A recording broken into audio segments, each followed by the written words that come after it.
আজকে অনেক দিন পর আমি আবার ইন্ট্রো দিয়ে ভিডিও করছি। আজকে হচ্ছে 23 আগস্ট আর ঘড়িতে বাজে 2:30।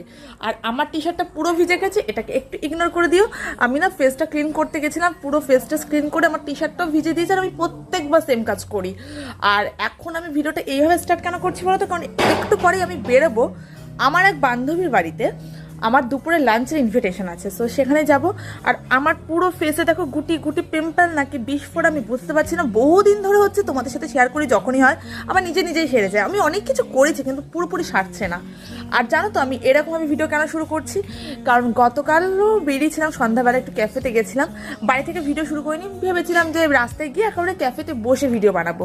এত বৃষ্টি না, রাস্তায় পুরো আটকে গেছি, কোনো মতে ক্যাফেতে গেছি আর ভিডিও করা হয়নি। ওই জিনিসটা আজকে যাতে রিপিট না হয় তাই ভাবলাম না, রেডি হওয়ার আগে একটা ছোট্ট ইন্ট্রো দিয়ে রাখি, তাহলে ভিডিওটা শুরু করতে এনার্জি হবে। ঘরে এসে আগে আমার ড্রেসটা বার করে নিয়েছি, কি পরবো কোথাও যাওয়ার সময় শুধু এটাই মাথায় ঘোরে। তাই এই হোয়াইট কালার টি শার্টটা নিলাম। আর এই পালাজোটা আমার খুবই পছন্দের, আর তোমরাও খুবই পছন্দ করো। এটা স্কার্ট পালাজো, কিন্তু অনেকে স্কার্ট ভেবে ভুল করো। ও আমি রেডি হয়ে গেছি, আর দেখো গিফটটা নিতেই ভুলে যাচ্ছিলাম। কোনো ইনভিটেশন না কিন্তু ওর বাড়িতে একটা ছোট্ট পুচকু আছে, তো ওর জন্য তো কিছু না নিয়ে গেলে ভালো লাগে না। তাই ওর জন্য একটা ছোট্ট গিফট নিয়ে নিয়েছি, আর সাইকেল চালানো আমি শুরু করে দিয়েছি। আমি আজকে ভাবছিলাম যে কি করে তোমাদের সাথে সবটা শেয়ার করতে পারবো কি না, তা দেখছি না এখনও অবধি সব শেয়ার করতে পারছি।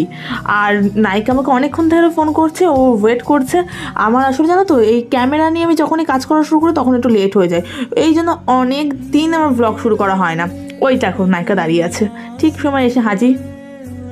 আসলে আমাদের যাওয়ার কথা ছিল একদম পাক্কা দুপুরে লাঞ্চ টাইমে, মানে ওই 1:30 থেকে 2টোর ভিতর, কিন্তু আমি টাইম ফেলেছিলাম 3টের সময়। কারণ সত্যি কথা বলতে না, এর চেয়ে আর আগে আমি রেডি হয়ে বেরোতে পারবো না।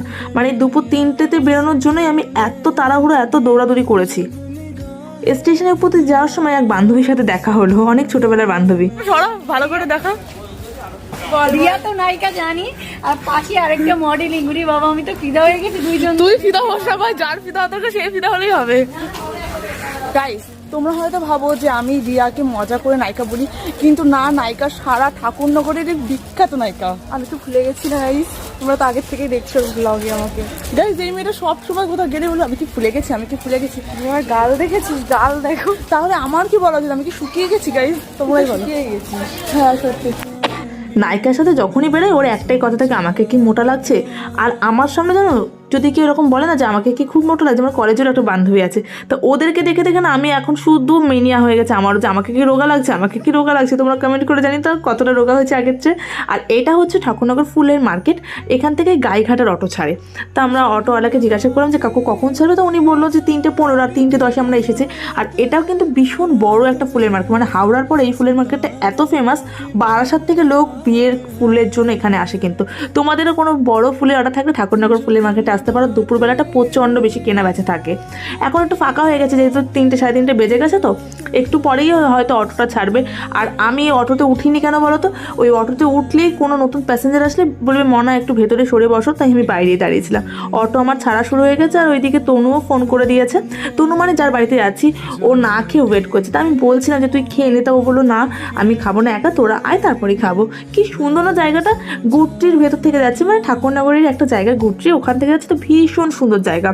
আর জানো তো যখনই ভাবে সুন্দর সুন্দর দৃশ্যগুলো তোমাদের সামনে আমি ভিজিবল করবো, তখনই ক্যামেরাটা অন করা হয় না। আর আমার চুলটা উঠছে বলে নায়িকা হাত দিয়ে আমার চুলটা ধরছে। আমি তো জানোই চুল নিয়ে কতটা অবসেসড, নায়িকাকে বারবার বলছি ডান হাত দে ভাই, ডান হাত দে। এই যে অটো চলে এসছে থানার মোড়ে, এখান থেকে আমরা রত্নার স্কুটিতে যাবো, রত্নাও যাবে আমাদের সাথে। আমাদের টোটাল 5 জনের যাওয়ার কথা ছিল, তো লাস্ট অবধি আমরা 3 জন যাচ্ছি, আর 2 জন একটা কারণে যেতে পারছে না। তা এখন আমরা একটুখানি কেনাকাটা করবো, মানে রিয়া হয়তো মিষ্টি কিছু একটা নেবে, আমিও ভাবছি কিছু একটা নিই, চকলেট বা কোল্ড ড্রিঙ্কস নেবো। এবার কী নেবো, আর জানো তো আমার না আজকে কেন জানি না খুব মিষ্টি খেতে ইচ্ছা করছে।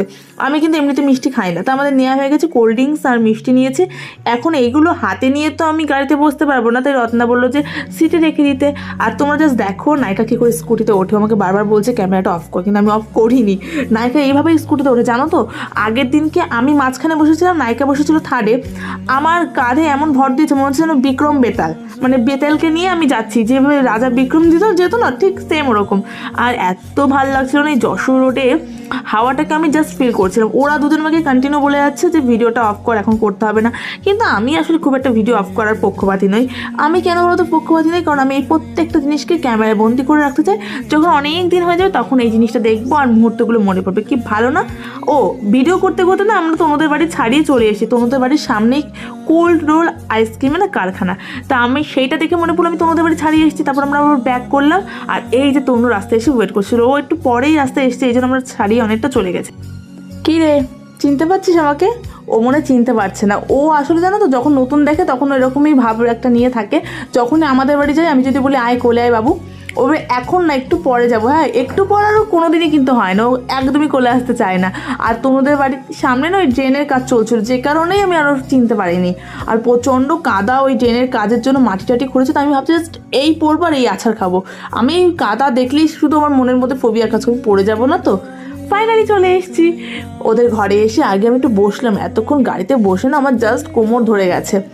আর এই যে ইনি এখন ভাব নিয়ে বসে আছে, কেন বলো তো, চারদিকে 4টে ক্যামেরা অন হয়েছে। ও দেখেছে যে ভ্যাবা চাকা খেয়ে যাচ্ছে, কি হচ্ছে আমাকে নিয়ে। বলো মাসি মেশো কবে আসবে? এত ছোট্ট একটা বাচ্চাকেও কিন্তু নায়িকা পাকিয়ে দিল। আসলে আমি ওকে শেখাচ্ছিলাম যে বাবু বলো তোমার নায়িকা মাসিকে, যে নায়িকা মাসি আমার নায়ক মেশো কোথায়, সেটাকেই কপি করে নায়িকা আবার আমার দিকে ঠেলে দিচ্ছে। তা আসার সাজাতে তোমরা যেহেতু খিদে পেয়ে গেছে, আমরা এখন লাঞ্চ করতে বসে পড়লাম। আর দেখো আমাদের বান্ধবী, কে বলবে একদম ছোটোবেলার বান্ধবী, কিন্তু আমরা একসাথে টিউশন পড়েছি, স্কুলে গেছি, মানে ভীষণ কাছের বান্ধবী তনু আমার। ও আমাদের সাথে না, মানে আমার মা, আমরা একসাথে অনেক জায়গায় ঘুরেছি। আমার অনেক রিলেটিভের বাড়িও তনু গেছে, তনুদের রিলেটিভের বাড়ি আমি গেছি। তো ওর অনেক স্মৃতি। ওর বিয়েটা তো পুরোই আমার চোখের সামনে, মানে যখন আমরা 12-এ পড়ি তখন ওর বিয়ে হয়েছে, 12-এ জাস্ট উঠেছি। আর দেখো বলতে বলতে থালায় ভাত পড়ে গেছে আর পটল ভাজা, আর এখানেও করেছে মুসুর ডাল। আমি জানো তো বাড়িতে একদম ডাল খাই না। আমার মা বারবার শিখিয়ে দিয়েছে, তুই যাচ্ছিস একটা জায়গায়, মেয়েটা অনেক কষ্ট করে রান্নাবান্না করছে, একটু কিছু ফেলে খাবি না, বা বারবার বলবি না ভাত তোল, যা দেবি তাই চুপচাপ খেয়ে নিবি। আর সত্যি আমি কোথাও গেলে একদম ভদ্র মানুষের মতো খাই। আর দেখো মাছের ঝোলটা কালারটা জাস্ট ইয়াম্মি এসছে না। আমি ওকে বলবো যে ভাই আলু দিস না, ও 2টো আলু দিয়ে দিয়েছে। আমি একদম আলু খাই না জানো তো। আর মাছ আমি কীভাবে খাই বলো তো, এই মাছের যে পোড়া দিকটা ওগুলো খাই, আর ভেতর যে সাদা অংশ ওই সলিড পিসগুলো খাই না। এই জন্য আমি মাছ খুব একটা কারো বাড়ি গেলে নিই না, কারণ লোকজন আমাকে জিজ্ঞাসা করে মাছের ভেতরগুলো খেলি না, তখন আমি কী উত্তর দেবো। এই জন্যই আমি একটু বেছে বুঝে খাওয়ার চেষ্টা করি। আর এই যে এনারা এখন খাচ্ছে, নায়িকা আমাকে বারবার বলছে ক্যামেরা করিস না। তো আমি যে কী হবে ক্যামেরা করলে, তুই এত সুন্দর স্টাইল দিয়ে খাচ্ছিস, লোকে একটু দেখুক। আর এখানে এখন পড়েছে চিকেনটাও একদম অন্যভাবে করেছিল, আলু দেয়নি, ক্যাপসিকাম দিয়েছে। আর কতগুলো পিস দিয়েছে, আমি বাড়িতে না এতগুলো ব্রয়লার চিকেন খেতেই পারি না, তো ওকে আমি না করিনি।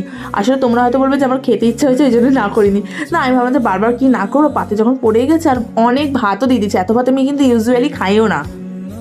মাংসটা খুবই সুন্দর হয়েছিল, তনু হয়তো ভিডিওটা দেখবে, তা আমি তনুকে বলি সত্যি রান্নাগুলো খুব সুন্দর হচ্ছে, একদম গিন্নিদের মতো সার্ভ করেছে। আর এই যে আমার খাওয়া শেষ, খাওয়া হাত টাত ধুয়ে এই সবে খাটে এসে বসলাম। আর বসতে না বসতে রিদ্দাও চলে এসছে, মানে হচ্ছে আমাদের জিজু তনুর হাজব্যান্ড, উনিও হচ্ছে দুপুরবেলাতেই আসে। তো আমি বারবার বলছিলাম যে তুমি খাটে এসেই বসো, আমরা না হয় চেয়ারে বস। দাঁড়াও, তনু এখন দেখাবে পুচকুর অন্নপ্রাশনে তনুর তোলা একটা ছবি, যেখানে তনু অনেক স্লিম ছিল না কোনো মতে, তোমরাই বলো।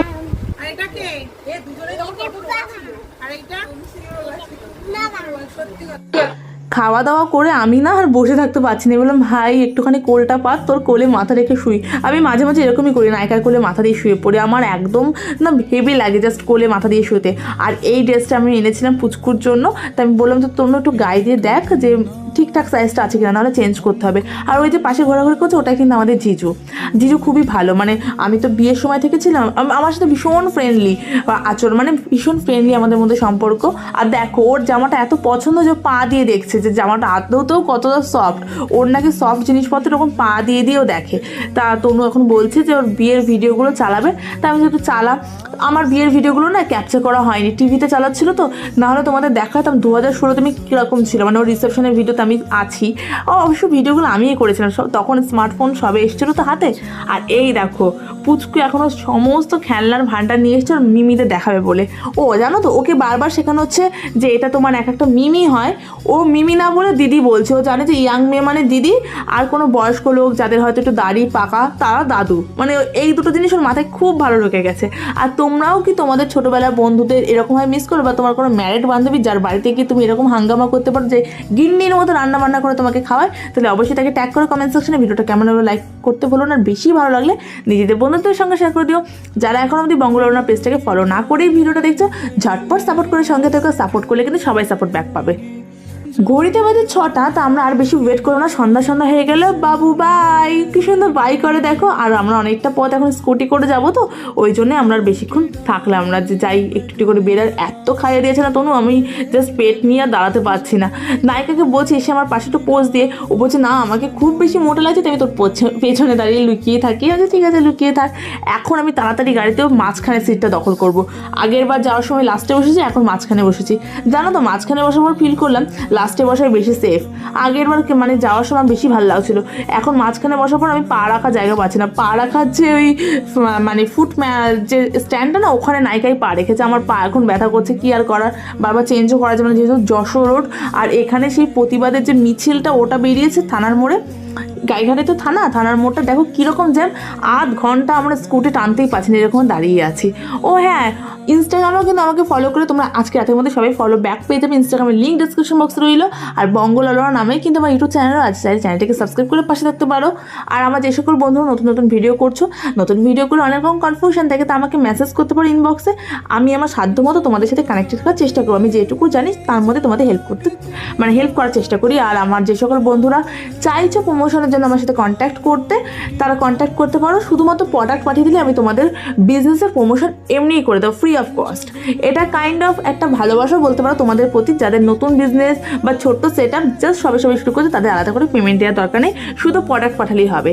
তা আমরা এখন টোটো ধরে নিয়েছি, রত্না হচ্ছে ওর বাড়ি অবধি আমাদের স্কুটি করে ছেড়ে দিয়েছে, তো এখন চলে গেছে ওর বাড়িতে। আমি এখন চলে এসেছি বাজারে, আর নায়িকা গেছে একটা কাজে। চলো বাড়ি যাই, আমার প্রচণ্ড কষ্ট হয়ে গেছে। এখন সাইকেলটা লক করবো আর তারপর ঢুস করে বাড়ি যাবো। কটা বাজে তোমাদেরকে বলছি, তার স্টেশনে যাই। এখন আর আমি মোবাইলটা অফ করতে পারছি না, হাতে ওয়াচও লাইট অন করতে পারছি না, স্টেশনে ঘড়িতে দেখাচ্ছে খুব সম্ভবত 6:40 বাজে। তো খুব তাড়াতাড়ি চলে এসেছি। দেখলি তোদের বাড়ি থেকে 6:02 রওনা দিয়েছে, 6:40 ঠাকুরনগর। আর এই যে সাইকেল, এখন যাবো বাড়ি। A few moments later. আচ্ছা সত্যি কথা বলবো, কিন্তু ব্লগটা কেমন এনজয় করলে, ভালো লাগে অবশ্যই কিন্তু বন্ধুদের সঙ্গে একটা শেয়ার করে দিয়ে, আর অবশ্যই লাইক করে নিজেদের মতামত কমেন্টস করে জানাতে ভুলো না। বা